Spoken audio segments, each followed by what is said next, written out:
Hi everyone. Hi Natasha. Is it Christina?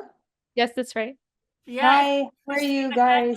introduce yourself to Rana. Christina has a very interesting background, so go ahead. And Sure. Suzanne, yeah.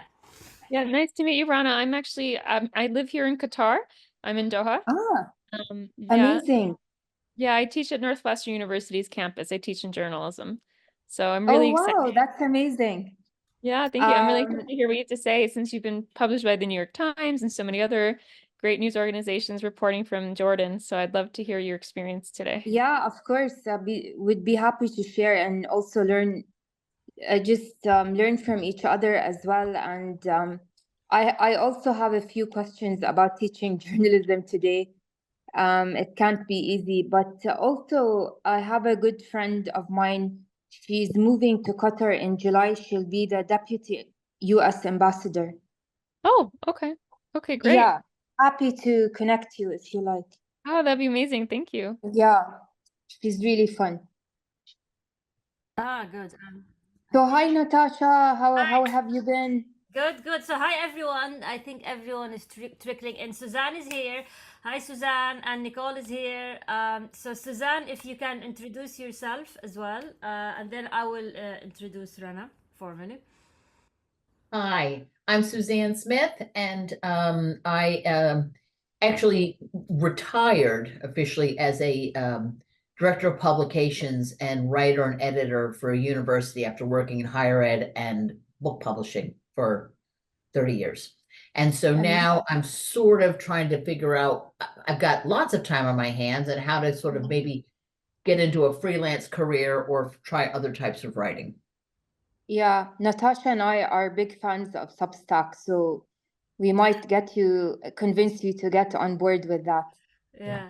And we have Nicole as well. Nicole, if you want to introduce yourself. Hi guys, I'm Nicole. I am coming from a blogging background, and I'm looking just to expand my skill set and to get situated on Substack, and really just lean into becoming a travel writer. Good. So, Amazing.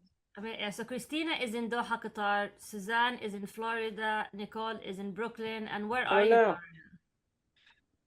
Where are you? Are you in Germany or are you? Rana, where are you based? Where are you now? Oh, I'm sorry. I'm sorry. Oh, I know I'm in Amman. Ah, you're back I'm in. in Amman, Jordan. Yeah, I was in Berlin for a week for work, but I'm back. Ah, okay. So welcome everyone. I'm gonna start by introducing Rana, and then we will have me and Rana will have like a quick discussion, and then we'll open the door for questions. So Rana Sweis is the founder and managing editor of Wishbox Media, which is a provider of digital media content, research services, and media training. She's also a freelance journalist covering political, social, and refugee issues in the Middle East, most often for the New York Times and more recently for Bloomberg News. She is the author of Voices of Jordan, published by Hearst Corporation, and it's a nonfiction book about modern day life in Jordan. She holds an MA from George Washington University Graduate School of Political Management. So it's a very impressive resume.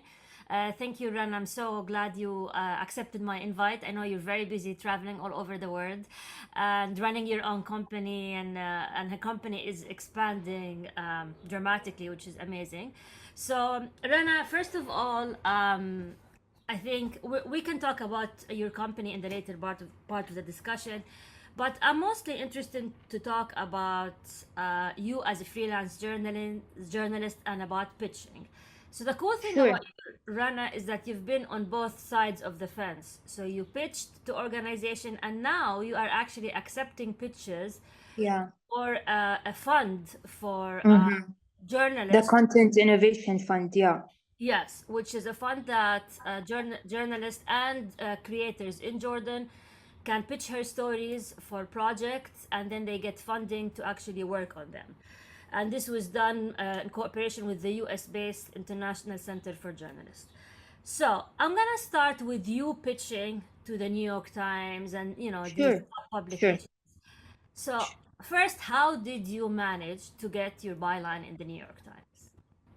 First of all, Natasha, I would like to thank you for having me. It's my honor to be with you and also be with such impressive people as well. And I feel like we are going to share experiences more than me telling people. So I hope that it's an interactive discussion as well. And thank you so much again. Uh, Regarding the New York Times, I mean, it's a long journey, right? Like it doesn't just happen. Basically, I would say the key elements is time, time and place and environment and situation. So here I say time because the Arab Spring was just beginning. Based in Amman, Jordan, where the Arab Spring was, starting to take place. And environment, I mean, I was also lucky to get introduced to someone in marketing at the International Herald Tribune at the time, who basically accepted to just send my CV at the time. Okay. And of course bylines. And his only advice was be prepared if they call you to have story ideas. And I have to say here, Natasha, that this was like November 2010. Okay. And I heard back March 2011. Oh, wow. Okay. Yeah, yeah. Took their So, time. Okay. yeah. And the reason being is because things were really taking off in Jordan. And this causes sort of a sense of, okay, we need someone in that place. Okay. So there were many factors. This is what I want to say. I think today it's much more difficult. I'm gonna be so anyway. Then I started freelancing for the International Herald Tribune. They had the Middle East section. It was weekly, and then it shut down and sort of, I wouldn't say merged, but they just canceled the IHT, and then it became the International New York Times. I started with the International New York Times as a transition from IHT, but more as fixing. And then you need like with such a newspaper, they need to trust you a lot before you start writing. So, Rena, what you're saying is the way to get in the New York Times is to have your foot in the door is through introduction. So, like cold pitching is probably a long shot. Networking. Yeah, I mean, is that what you're going with? Like, if we ever, or anyone here wants to make it in the New York Times, the best use of their time is to have their foot in the door by knowing someone there. It helps, but I can't guarantee that anything will happen. But it really helps. I would say in journalism in general, and maybe my colleagues here, Natasha, would attest to that, is like networking is key.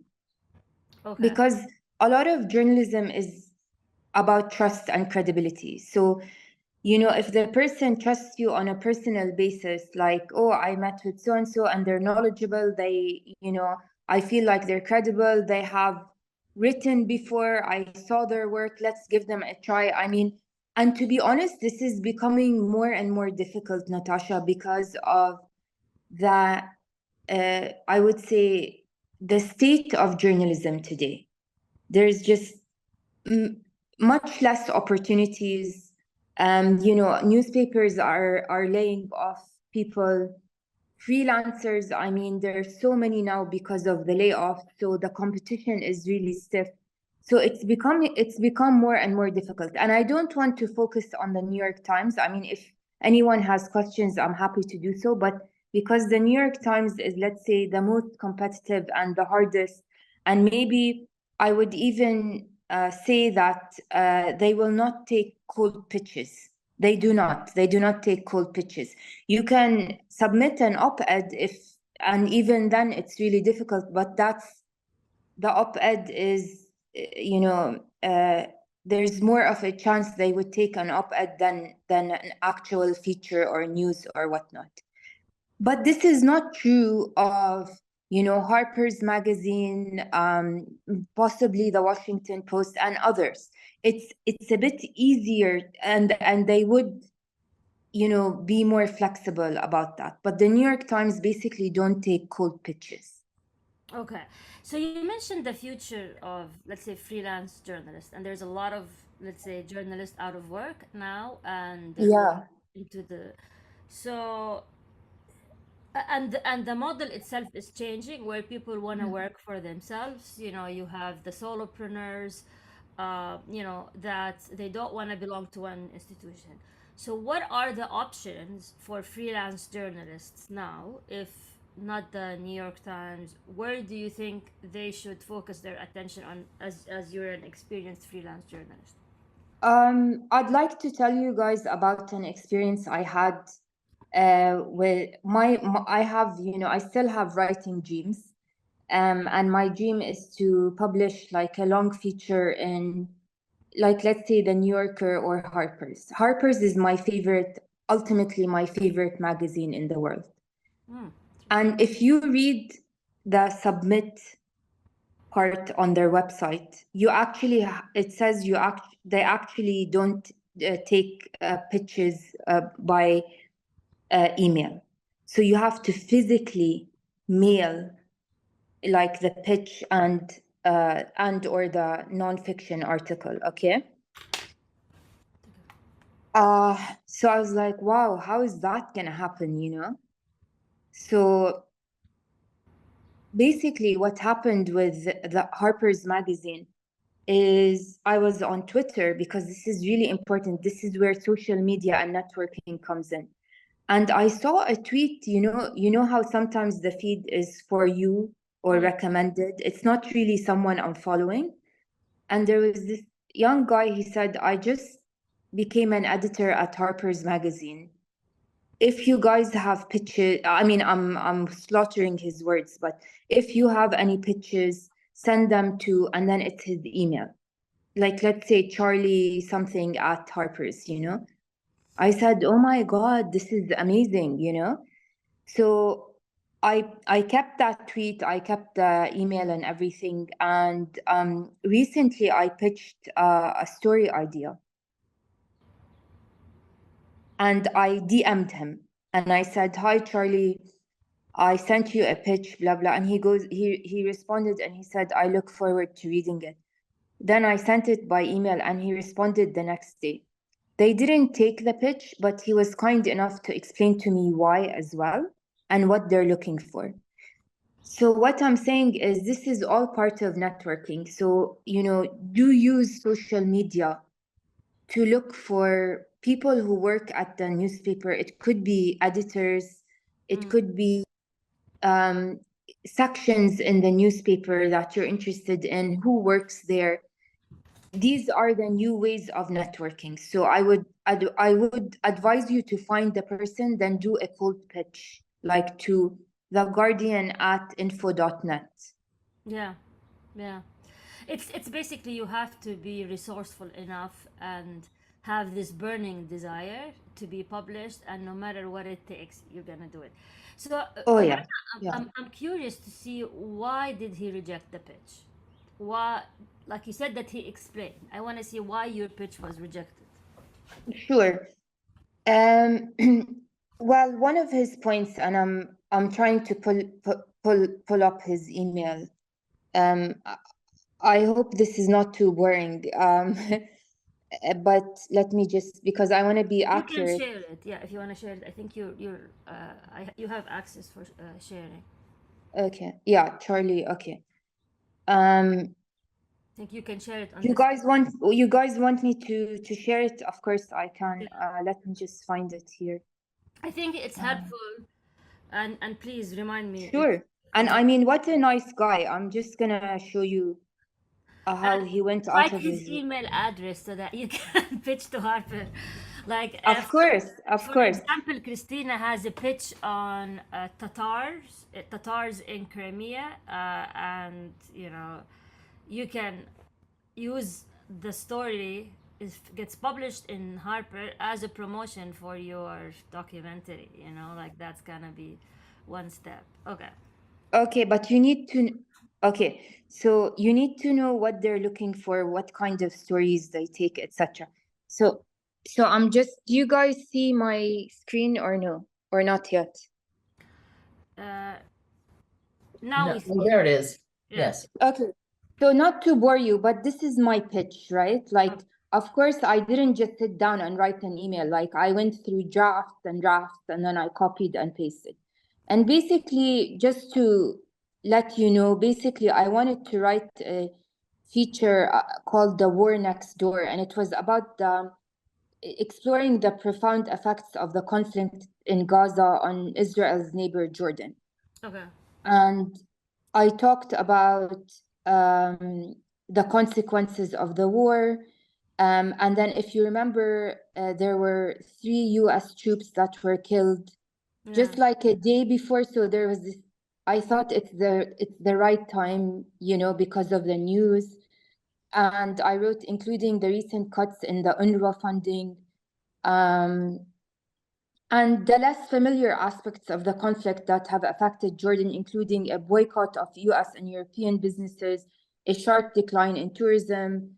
Just to give you an idea, the cancellation of water supply agreements and the impact on the psychology of Jordanians. And I said how I'm going to do it. So through a mix of personal narratives, reliable data, expert insights, etc., and in on the ground reporting. So I'm just giving you a summary, so it's not too boring. And this is Charlie's response. Like, we're going to pass on this one, unfortunately, but please do let me know about any ideas you might have in the future. One note: our minimum length for reported feature is around 4,000 words. And So you pitched if you 2000. saw up here, I wrote this piece, which I envisage would be around 2,000 words. So this is the first thing. I should have done more research about the length of their articles. Okay. Really nice of Charlie. And he wrote back, as you can see, like the next day.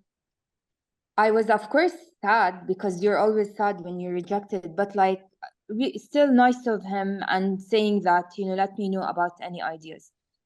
My friend encouraged me to ask why.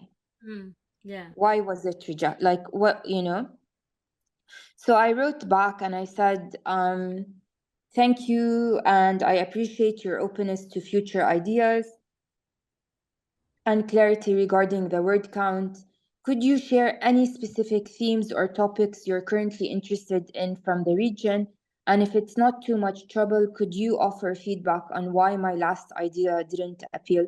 Insights would be incredibly helpful for my future submission.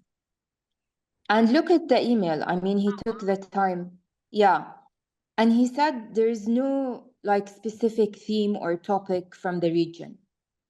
There aren't many restrictions on that. Since we're print only and publish just 12 times a year, we're just very limited in the number of pieces we can pursue on any given topic. We end up turning down a lot of great pitches. So this is something to keep in mind. Just like they're very limited in the number they can take. One thing worth bearing in mind, though, is that because we're print only, there's quite a delay between when reporting is done and when it's ultimately published.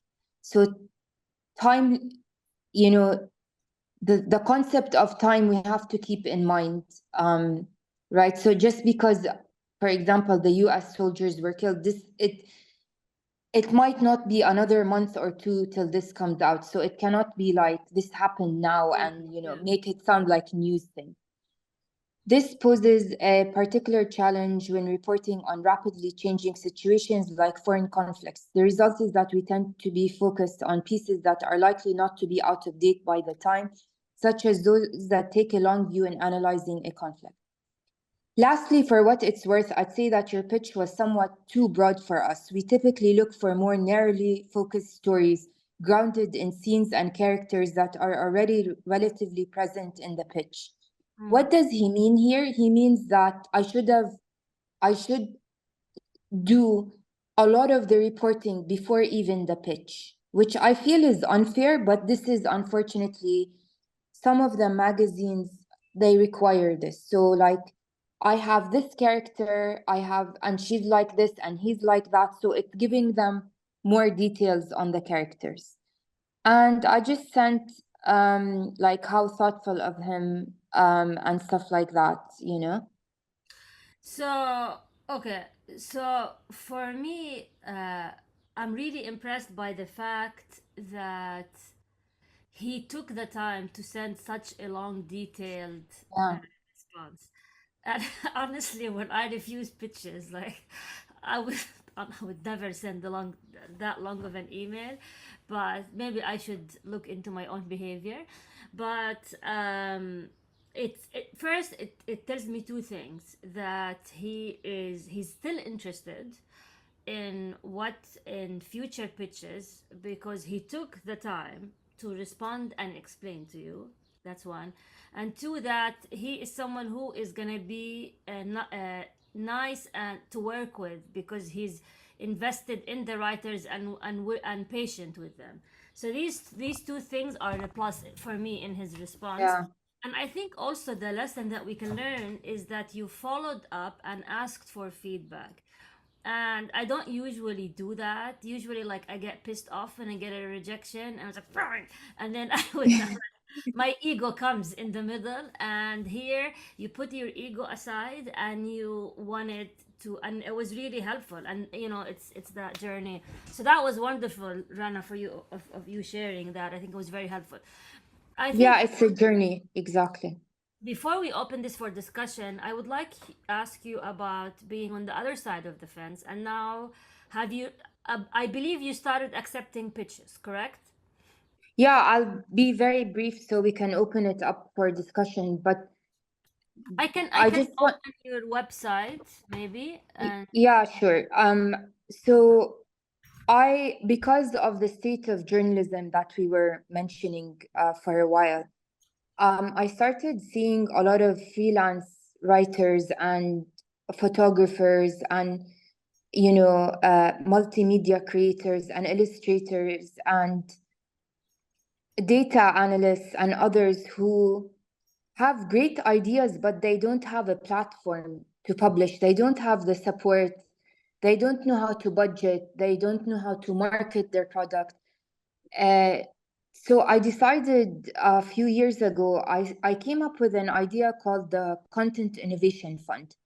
So the fund would basically uh, take in, like, people would apply and say, I have an idea, and the idea can be very brief, like about the impact of pollution in this river and whatever, and on the neighboring areas, and on the food and plants and etc. Okay, I'm just making up something really quick, and I'd like to do a photo story on this. Okay. And basically, what we would do is like we would sit with them and develop the idea. If we develop the idea and they like it and we like it, then I would send them to our finance manager. And what they would do, they would start learning how to budget their freelance project. After they finish learning the budget, then we know at least, okay, in our fund this year we have, for example, $50,000. So for this idea, for the photo essay, he needs, like, for example, $5,000. So we know we can also budget, and they also learn the skills of budgeting. Afterwards, we could send them, if they need it, we could send them to a mentor, which would be a photography expert who already worked on photo essays before, and they would work with them for like 1 week or whatever amount of time.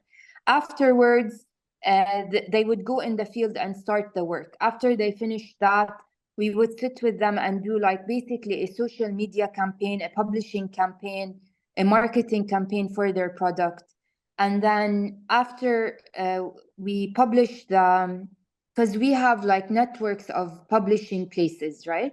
So then after we publish, we teach them how to do the impact analysis, like how many people saw your on all platforms, etc., and how to use social media to promote your photo essay. So this is the Content Innovation Fund. I got many rejections for this idea. But luckily, last year, we got the support in cooperation with ICFJ. We launched the Content Innovation Fund, and this year, sorry, just to be clear, it's starting locally, so this is in Jordan, and we got 108 ideas. Really, some of them really good podcasts, multimedia, photo essays, investigations, documentary films, like really also really great and creative ideas. But these people, these freelancers, have no place basically to work and publish their stuff. So we have chosen, according to the budget available, 20 ideas, and now they're going through review. What So are this the, is the Content Innovation Fund. so what were the criteria that made you choose these 20, and what, like, how did they stand out?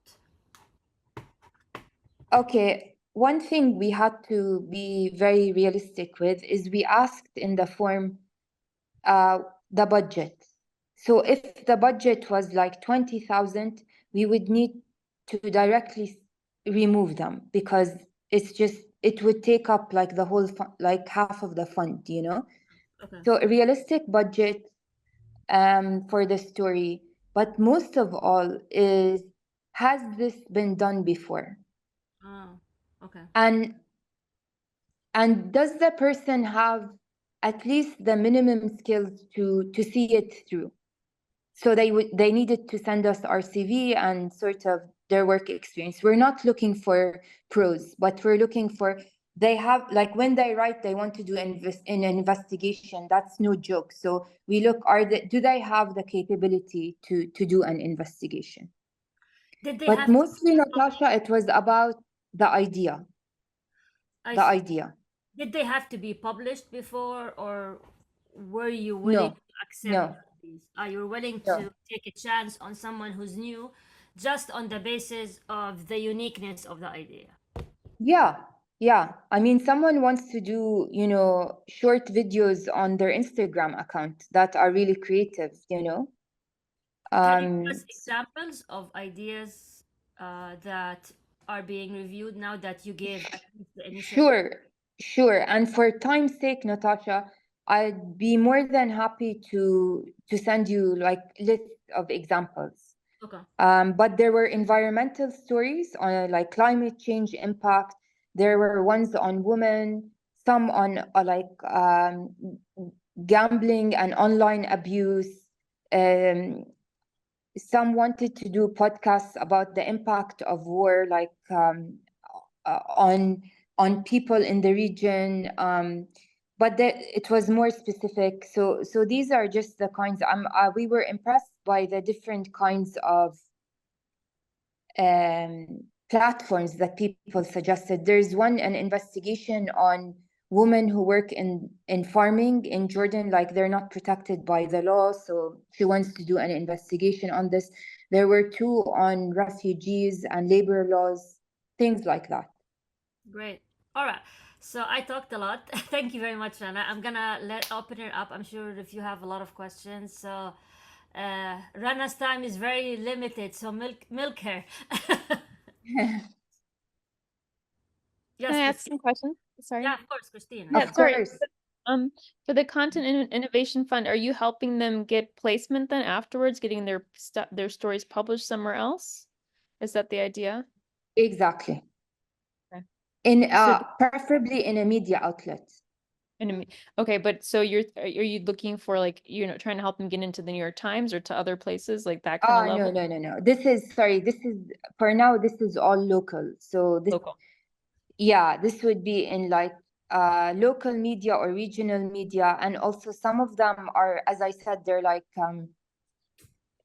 they'll be like, I'm looking more for online media outlets because it suits more. So it depends on the content. Podcasting, so podcasting, we would help them basically like open maybe like a Spotify, like or on Apple Podcasts, and how to go about like publicizing their podcast, you know. Can I ask about more about your experience with the New York Times? Of course. What is that process like to report for them, and then the revisions and the edits, and then finally getting your story up? And how much do they pay you for a piece? I'm just Yeah. curious, like, Yeah. for you. First of all, I always say this and I really mean it. I think the best editors in the world are at the New York Times. I really, really and truly believe that. Um, it's it's always for me amazing to go through the editing process. Like some people get so angry or they're like, what? Or see all the red and they're like, what? But for me, I don't know. I always felt like everyone's working to make this the best it can possibly be. And this is how I always looked at like feedback and questions. And like the most questions and feedback and editing process I went through is in the obituary section.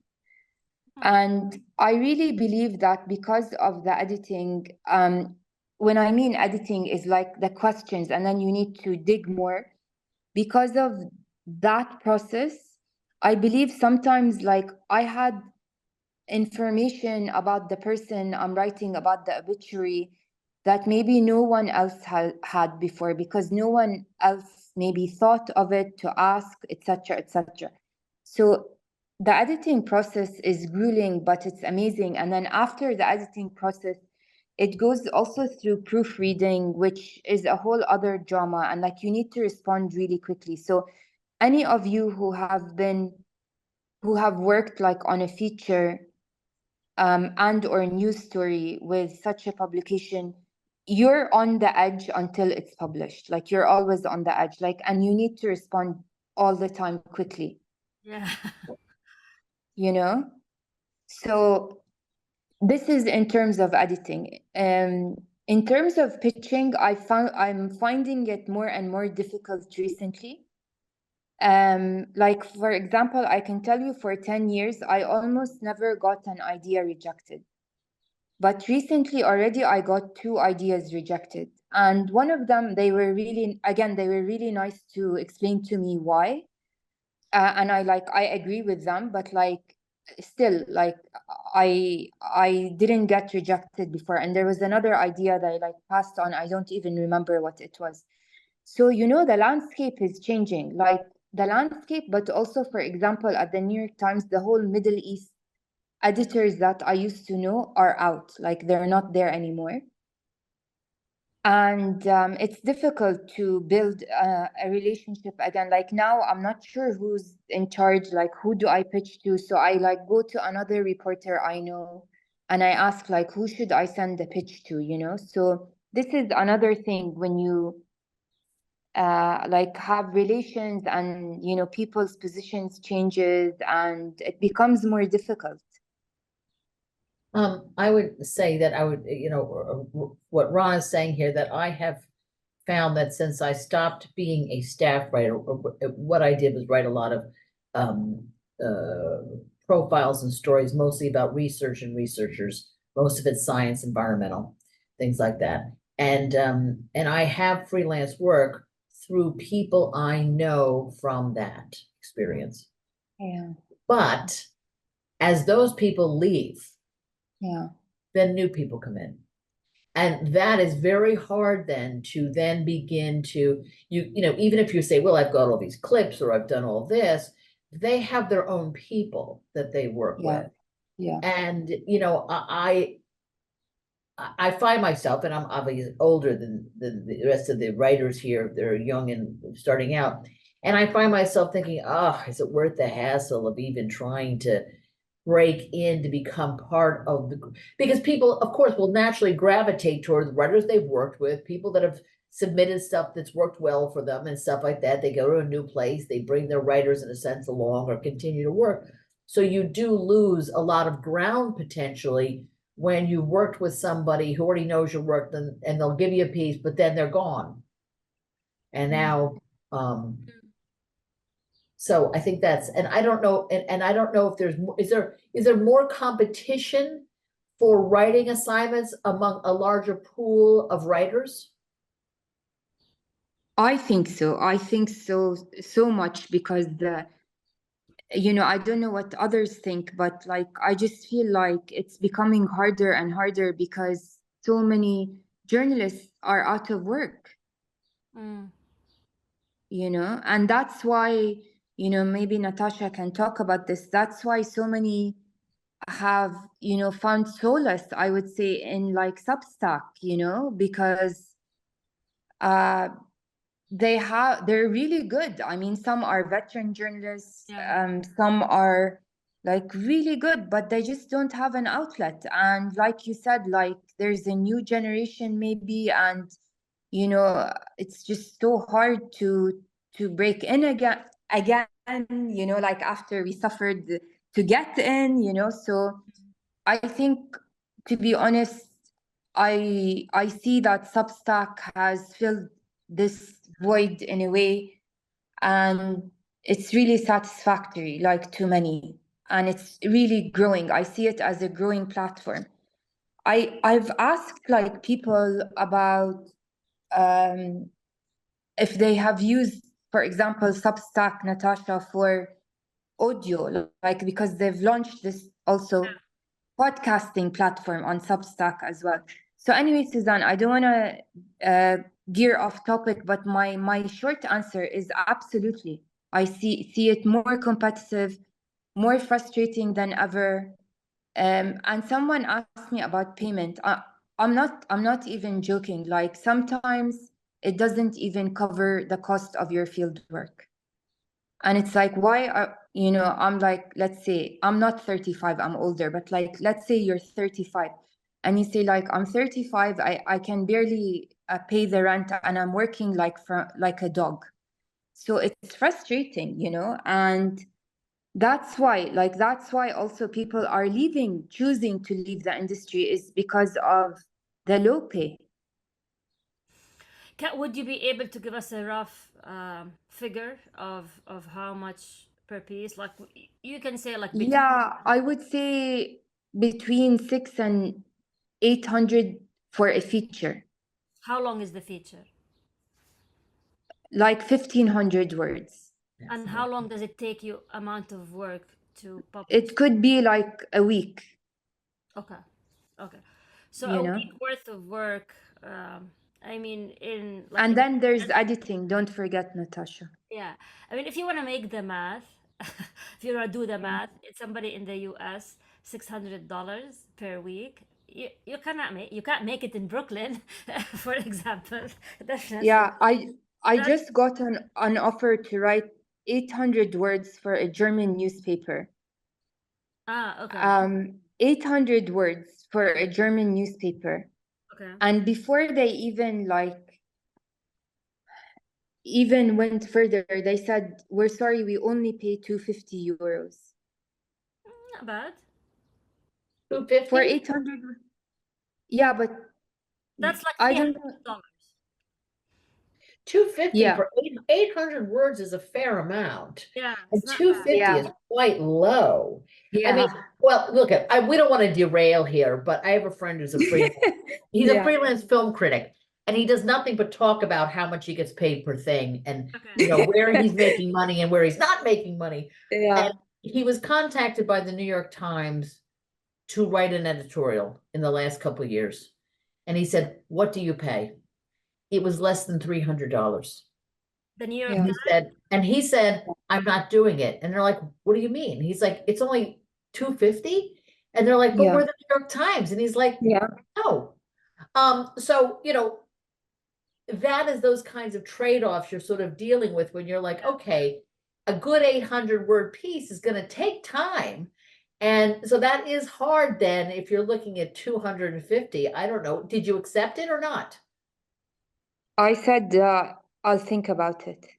250. And you know what?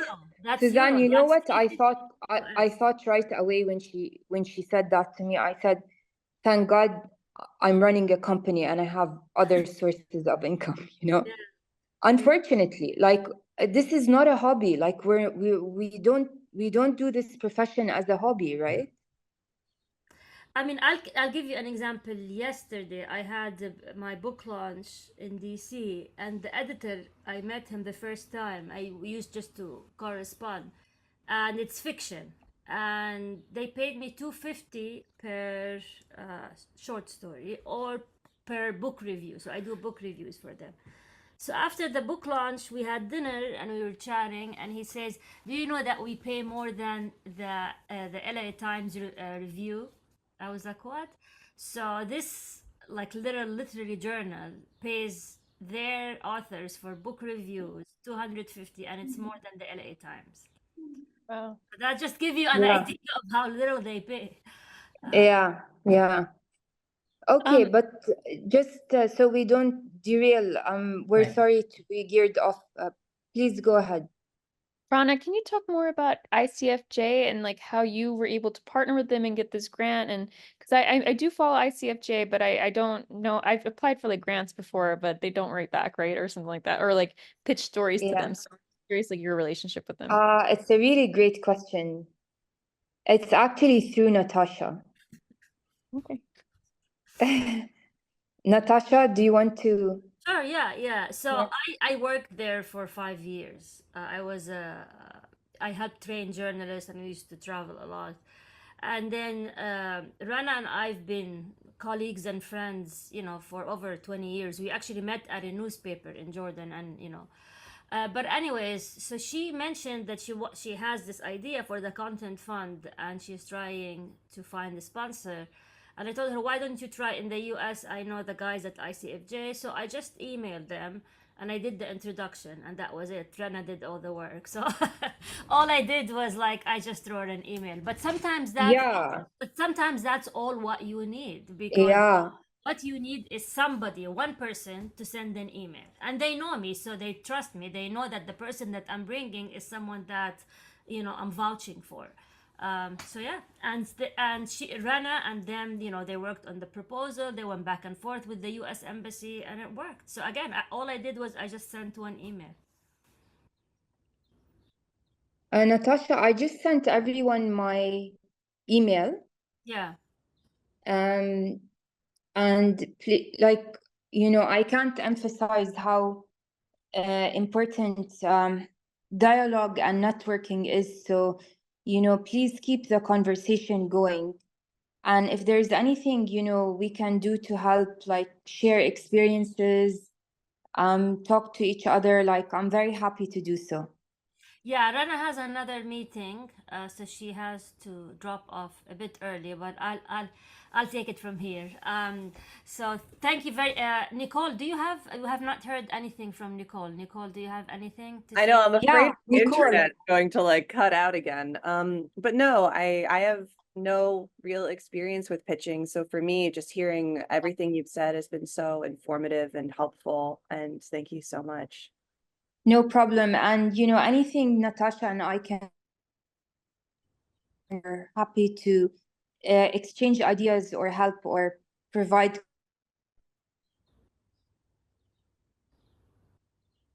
Did we? Natasha, Hello, are you? I think we're losing you. Hi, do you Yeah, do you hear me? We may have lost. we may have lost Rana. Are you there? Hello, or maybe it's me. No, I can't hear her either. Or hello? Ah, okay. So anyway, uh she might be having some internet connections. So anyway, thank you very much, Rana, for your time. We really appreciate it, and I think that was really helpful for Yes. everyone, including myself. And so yeah, she left all. thank you, Natasha. Of course, she left all her contact info. Yeah. If you need, she's very well connected everywhere. So, in Europe, in the Middle East, in and you and Christina as well. Maybe you can speak at Northwestern University. Christina can invite you as a guest speaker, for Oh, example. that'd be great, actually, Rana. I would love to have you. I teach a gender and media class to my students, and I always want to bring. Anytime, Yeah. anytime, Christina, and I'll connect you with Stephanie when Oh, she that'd be moves great. to Qatar. Okay. Okay, Okay, take that's care. Bye, everyone. bye. Thank you so Thank you. much. Thank you. Thank you. Bye bye. Thank you. That was helpful. Very helpful. Thank you, Suzanne. Thank you so much. Bye bye. Bye-bye. Thank you, Rana. Yeah, so I hope you found this helpful. Rana was just in Germany, and I'm so glad we managed to grab her for this. And do you have any questions about what you just heard, and that I can elaborate on? Then we have some, I just want to talk about moving Uh, forward. Yeah. So do you think it's true that they don't accept cold pitches for the New York Times? Is that really accurate? No, yes. They don't accept it. And I chatted with her about this, and I was surprised as well that she said that they only, like, they have to know, they have to trust you before they actually even look at your pitch. So like Josh Mo from Iowa sending to editor at the New York Times, is they're not gonna look at it. So you need to have a connection. Like you need to know somebody who will get you in touch with them. Correct. I think that, what was so interesting about, she said a number of very interesting things, but one thing I think that she was absolutely so correct about is that you have to network and you must know people, because you have to figure there are many, as she said, many talented writers or journalists or people trying to play stories. I mean, there's a lot of talent.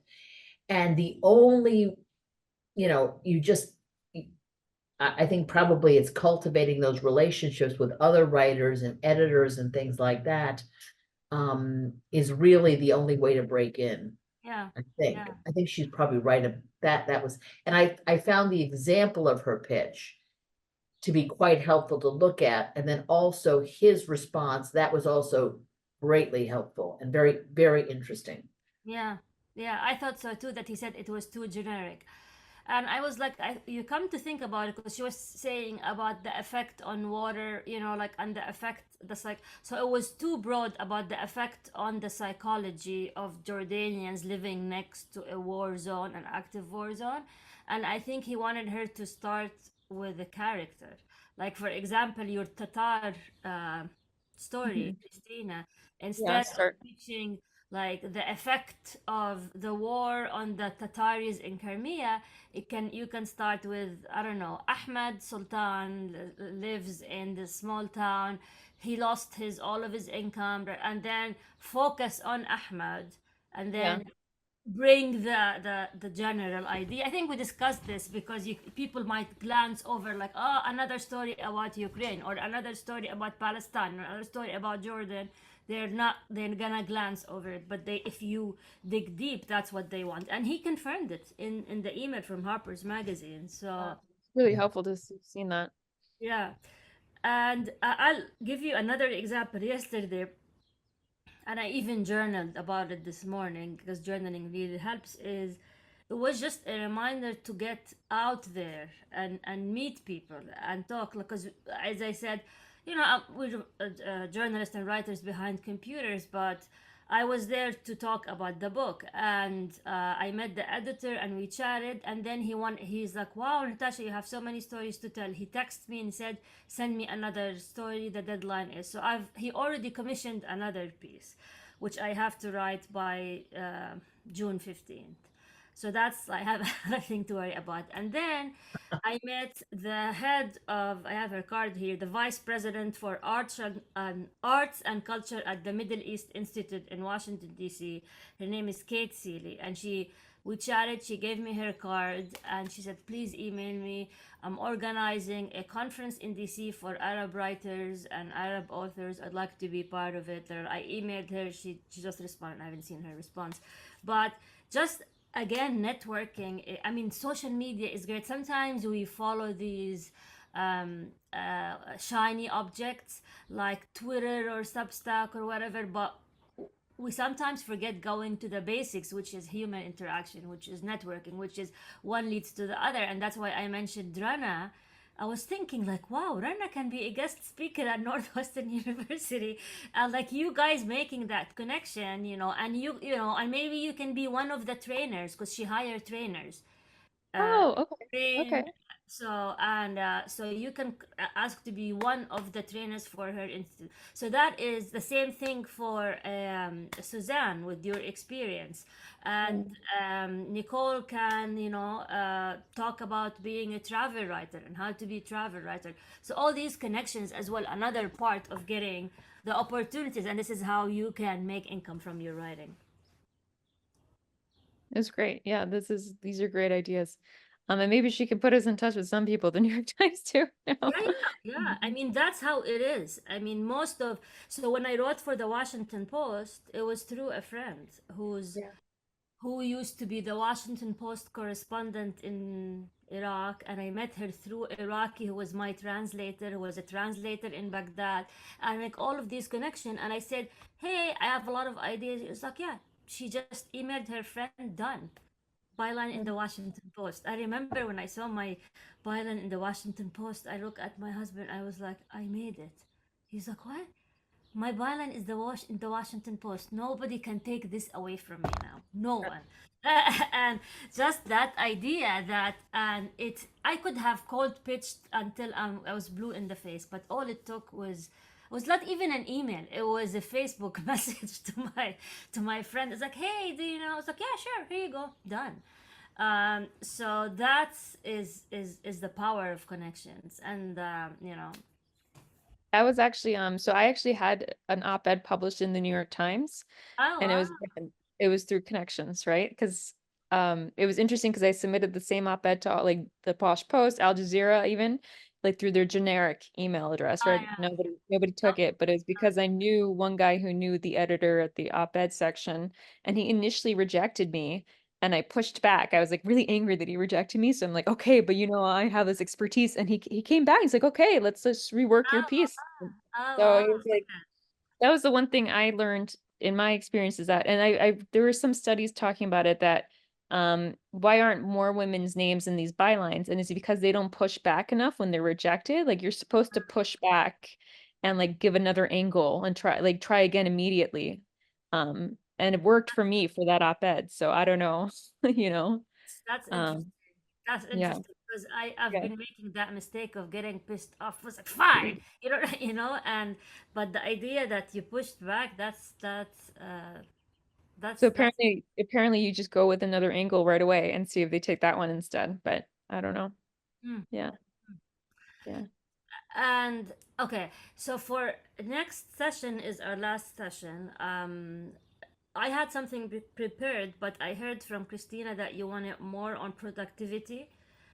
I Uh, would just love to know how you organize your day to do all of this because you write, you do these classes, you do Medium, Substack, you do a lot. So I just want to know how, and you have kids. So I want to know how you do it.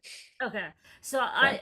I have something about how like the tools that I use that save me time, and that would be for all of us how we can, whether it's AI tool, whether it's automation tool. So that's, I can include that as well. I also had something about how to create money from platforms, which we covered, which is mostly Substack and Medium. I can sift through it, and then we can get into productivity. We can get into tools. Anything else? Because yeah, and the reason the mid survey is, we adjust as we go as well to make sure that you get out of it. Anything else that you wanted to get out that you didn't get? I mean, I can work on it. The prepare it before Friday. I mean, do you have anything you can think of? Suzanne, I'll think about it. yeah, I'll think more thank about you. it. I got the response from Suzanne. That was really good. But anything you can think of, um, like, did you feel that now you have enough ideas and to monetize, where to go, where to start, what to do? Do you feel inspired? Like all of these things, and there's and of course this is just the beginning of the relationship, as I say that many times. Anytime we can continue, and you'll get access to all these classes as well. When I keep repeating them, Can I you're invited automatically. can I just make sure, so we get lifetime access to this class on Maven? Like we can always go back and watch the videos, or do I have to download them quickly before they I expire or think you something? get lifetime access from Okay. my Yeah, that'd be understanding. great. But if Okay. you wanna, if you wanna take it again with a different group, for sure, yeah, I'll give you free access. Yeah, I mean, but yeah. So, any final questions, ideas before we conclude? We still have 3 minutes. And did make sure to copy her email address, Rana. It's on the right. I also want. I can also. She also sent me here all of her social media Mhm. handles and her let me and her published work, her book. Uh, Hold on. I'm going to Jordan in July, so I'll probably see her. I'm kind of curious, Natasha. I don't know if this is like crazy to ask, but do you think you could send on like, I don't know, a spreadsheet or just like a Word document or something, some of your connections to these various publications? Just Yeah, so yeah, I feel like sure. that would be helpful, kind of just to know even or direct my attention to like where these possible connections are possible for me. You know what I mean? Sure, sure. But like, I want you to be more specific of what, because they might not be relevant. Because Sure. um, I do like I have a lot of them are fiction or Middle East focused. So I mean, if you want to travel in the Middle East and then you want to pitch there, I can send you the names of 3 editors, like the culture editor and all of that. So just if you can tell me exactly what you want to. Yeah, Uh, I feel like for me, anything that's like travel or lifestyle or okay. culture related, I Okay. think I Yeah. could would fit in those brackets just for me Okay. personally. But I'm sure for you guys too, you know, Yeah. having other connections would be So, useful. like for the science, I know the editor of Nature, but the Middle East section, for example. Mhm. I can put you in touch with her if you have a pitch for something related to the Middle East. That's Mhm. Nature magazine. Mhm. So, so again, because I have my like, we all have our niches, so my connections tend to be related to my niche, which is usually fiction or Middle East. But yeah, just email me what exactly you're looking for, and I can send you whatever I have. And remember, as Suzanne said that, and Rana said that they always change. So the guy that I know, or the girl actually, I mentioned her, Shifa. I think I put her email from her. She's the culture editor at the London-based called the New Arab, and she accepts cultural pitches. But if you have an idea for like, I don't know, traveling in the Middle East during the war, she would take it. Wow. Yeah. Or, but you can pick a safe place like Dubai or Jordan. You know, you don't have to go to Gaza. You know, you don't have to write about the best restaurants in Gaza. Yeah. I want to Yeah. do a Yelp review on a restaurant in I Gaza. did a road trip in Jordan a couple years Oh, ago you and did? loved it. Yeah. Oh, wow. It Okay. was amazing. I think Yeah. 9 days I was there. Oh, Yeah. wow. See, if bye, Kritasha, I have to go. But see, in this way, like, I could have put you in touch with someone, and you could have published about the road trip. Right. Like Right. in Jordan, I know so many editors in Jordan. Like whatever you want, you'll get. Awesome. I love that because I'd love to go back to Jordan. That was like such an incredible trip. Yeah. And yeah, do you know? Have you ever heard of the Pulitzer Fund for journalists? I know the director. He's here in DC, and they fund journalists if they have any ideas. They can pitch to Hmm. them, and they fund you to travel, and they place you. I think it's.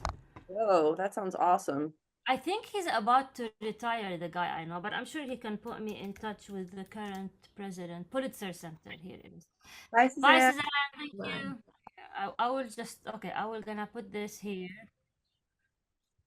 Uh, Take a look at this one. Okay. I will. Yeah. So They champions the stories of complex issues, relevant journalism. Okay, cool. Yeah, and they're based in DC, and I know them. Okay, yeah, and it would be under like the grants and fellowships section that I Yeah. would, okay. And you basically have to write a compelling pitch. Yeah. So yeah, like global reporter grants. That's what probably you're looking for. Safety, so you can you can pitch them the best restaurants in Gaza. But yeah, that's my dark Wait, humor. which one? Which is the one that I would, where? I think the global report. That's because if you want to do globally, I think Oh, yes, I see. Okay. send money and cover it.